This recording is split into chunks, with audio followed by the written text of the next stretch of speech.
राज्य सभानि बिसायख'थिनि थाखाय BJPआ बिजाथिलाइ बुथुमबाय। BJPनि साद' दैदेनगिरिनि नमिनेशन बिलाइ बुथुमदों। बिजाथिलाइ गथायनायनि जोबथा सान 5 मार्च। 13 मार्चआव आसामनि मोनथाम मासिनि थाखाय खुंफुंजागोन राज्य सभानि बिसायख'थि। आरो बे आयदायाव जर'खा मोनसे फोरमायथि।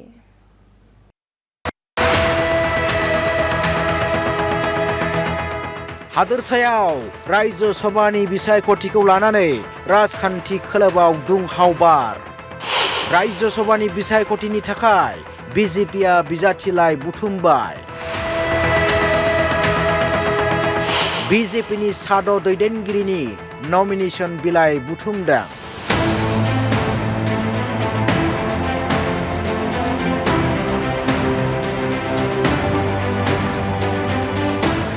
रामेश्वर तेली, जगेन मोहननि मुङाव बिजाथिलाइ लाबाय।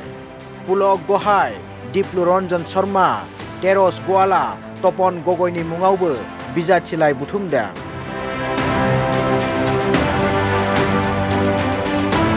BJPनि गाहाय प्रमद बर'नि मुङावबो बिजाथिलाइ बुथुमबाय। बिजाथिलाइ गथायनायनि जोबथा सान 5 मार्च। 13 मार्चआव आसामनि मोनथाम मासिनि थाखाय खुंफुंजागोन राज्य सभानि बिसायख'थि।